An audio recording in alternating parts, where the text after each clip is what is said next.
Hello dear student.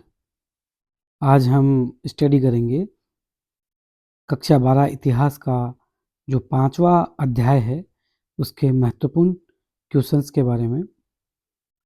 तो शुरू करने से पहले सभी चैनल को सब्सक्राइब करें ताकि नया वीडियो आपको तुरंत मिले।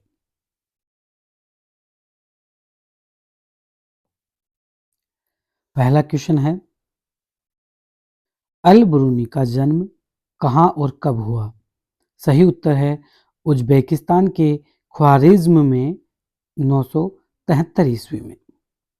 नेक्स्ट क्वेश्चन, अल बरूनी को गजनी कौन लेकर आया था? सुल्तान महमूद गजनवी। नेक्स्ट, अल बरूनी के द्वारा अरबी भाषा में लिखी गई प्रसिद्ध पुस्तक का नाम क्या है? सही उत्तर है किताब उल हिंद। नेक्स्ट, किताब उल हिंद की भाषा और शैली कैसी है? यह सरल और स्पष्ट अरबी भाषा में लिखी हुई है जिसमें प्रत्येक अध्याय एक प्रश्न से शुरू होता है।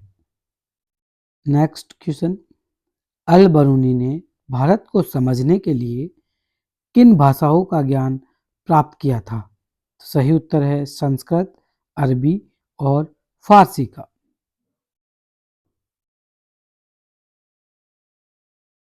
नेक्स्ट क्वेश्चन है, अल बरूनी ने भारतीय समाज को समझने के लिए किन ग्रंथों का सहारा लिया? सही उत्तर है वेद, पुराणों, भगवद गीता और पतंजलि की रचनाओं का, जैसे पतंजलि की महाभाष्य। नेक्स्ट, अल बरूनी ने भारत की जाति व्यवस्था की तुलना किस देश से की? सही उत्तर है प्राचीन फारस जो ईरान है उससे। अल बरूनी के अनुसार भारत में अपवित्रता की मान्यता क्या थी? सही उत्तर है वह मानता था कि प्रकृति में हर अपवित्र वस्तु अपनी पवित्रता को पुनः प्राप्त करने का प्रयास करती है।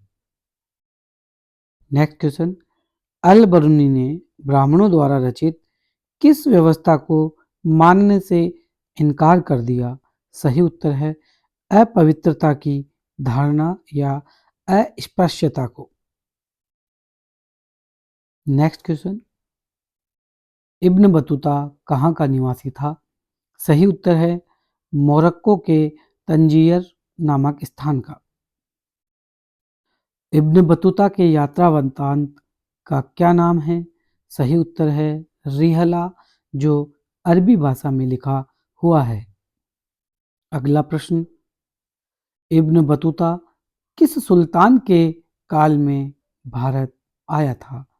सही उत्तर है मोहम्मद बिन तुगलक के समय में 1333 ईस्वी में। सुल्तान मोहम्मद बिन तुगलक ने इब्न बतूता को किस पद पर नियुक्त किया? इसका सही जवाब है दिल्ली का काजी या न्यायाधीश। अगला प्रश्न, इब्न बतूता को सुल्तान ने राजदूत बनाकर किस देश भेजा था? सही उत्तर है चीन। कब भेजा? 1342 ईस्वी में। अगला प्रश्न, इब्न बतूता ने भारत की किन दो वनस्पतियों का विस्तार से वर्णन किया? सही उत्तर है नारियल और पान का। अगला प्रश्न, इब्न बतूता ने नारियल की तुलना किससे की? मानव के सिर से। इब्न बतूता ने दिल्ली के बारे में क्या कहा? सही उत्तर है उसने दिल्ली को भारत का सबसे विशाल और आबादी वाला शहर बताया। अगला प्रश्न, इब्न बतूता ने दिल्ली के अलावा किस अन्य शहर को दिल्ली के बराबर विशाल बताया? सही उत्तर है दौलताबाद महाराष्ट्र को। नेक्स्ट क्वेश्चन, इब्न बतूता के अनुसार भारत की संचार प्रणाली डाक व्यवस्था कितने प्रकार की थी? सही उत्तर है 2 प्रकार की। कौन कौन सी? उलुक मतलब अश्व डाक और दावा मतलब पैदल डाक। दावा व्यवस्था में डाक पहुंचाने की गति क्या थी? सही उत्तर है दावा व्यवस्था अश्व डाक से भी अधिक तीव्र मानी जाती थी। इब्न बतूता के अनुसार उलुक डाक व्यवस्था में कितनी दूरी पर चौकियां होती थी? तो हर 4 मील की दूरी पर चौकियां होती थी, इसलिए संदेश एक स्थान से दूसरे स्थान पर बहुत तीव्र गति से पहुंचता था। अगला प्रश्न है, इब्न बतूता ने बाजार जो थे भारत के को कैसा बताया? तो इसका सही जवाब है उसने बाजारों को सामाजिक और आर्थिक गतिविधियों का केंद्र बताया, जहां मस्जिद और मंदिर भी होते थे। अगले प्रश्न पर चलते हैं। इब्न बतूता के अनुसार भारतीय सूती कपड़े मलमल की मांग कहाँ थी? तो सही जवाब है दक्षिणी पूर्वी एशिया और यूरोप में। अगला प्रश्न, इब्न बतूता ने दास प्रथा के बारे में क्या जानकारी दी? इसका सही जवाब है दास बाजार में सामान्य वस्तुओं की तरह बेचे जाते थे और पालकी ढोने या जासूसी के काम आते थे। ये थोड़ा टाइपिंग मिस्टेक हो गई। इब्न बतूता ने अपनी यात्रा में किन कठिनाइयों का सामना किया? तो इसका सही जवाब है समुद्री लुटेरों का हमला और स्वास्थ्य संबंधी समस्याएं। नेक्स्ट, इब्न बतूता ने चीन की यात्रा किस मार्ग से की थी? तो सही जवाब है जल मार्ग के द्वारा। कहां से? मालाबार तट से होते हुए। अगला प्रश्न, फ्रांसिस बर्नियर कहां का निवासी था? तो यहां उत्तर है फ्रांस का। ये थोड़ी टाइपिंग मिस्टेक हो गई, फ्रांसुआ नहीं फ्रांसिस।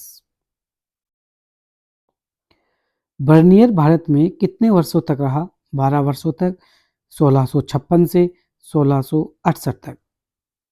बर्नियर किस मुगल शासक के दरबार से जुड़ा था? सही उत्तर है शाहजहां और औरंगजेब, विशेषकर राजकुमार दारा सिकोह के चिकित्सक के रूप में इसने सेवाएं दी।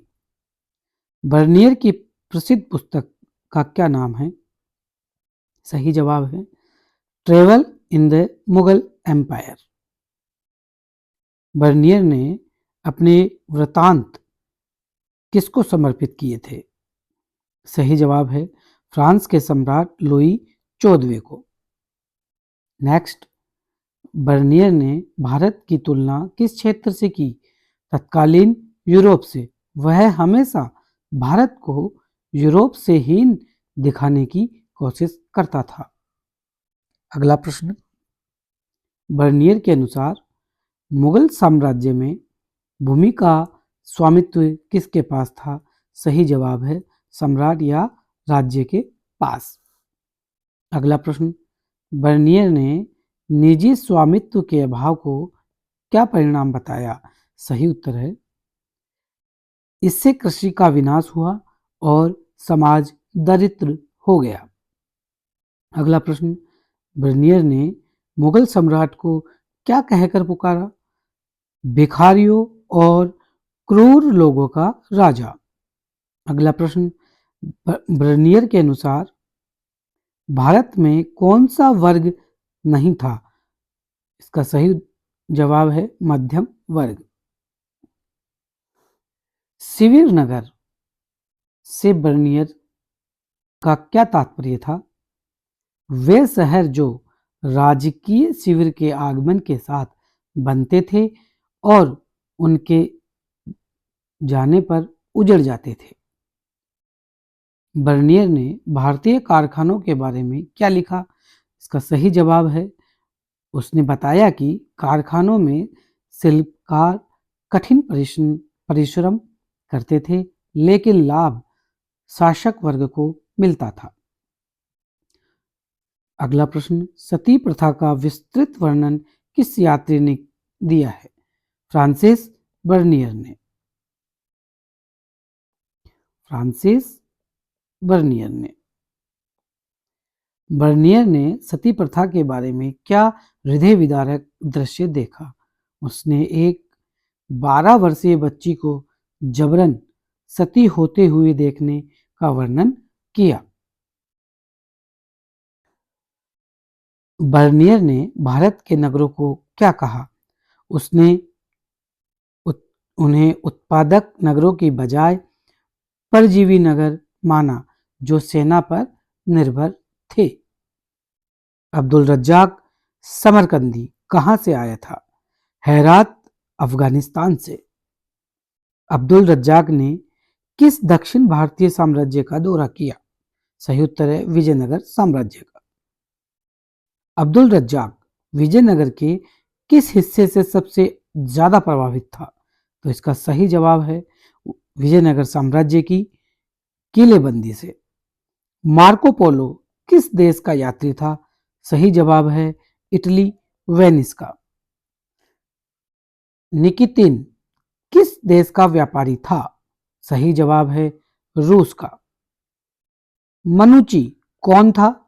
मनुची एक इतालवी यात्री जो भारत में ही बस गया था। इब्न बतूता ने नारियल के पेड़ को किसके समान बताया? खजूर के पेड़ के समान। इब्न बतूता के अनुसार पान खाने की परंपरा क्या दर्शाती थी? सही जवाब है सामाजिक शिष्टाचार और मेहमान नवाजी को। अगला प्रश्न है, अल बरूनी ने अंत्यज किसे कहा? वे लोग जो 4 वर्णों के बाहर गिने जाते थे, जैसे चर्मकार। नेक्स्ट, मुगल कालीन भारत में राजकीय कारखानों का संचालन कौन करता था? सही जवाब है राज्य के द्वारा नियुक्त अधिकारी।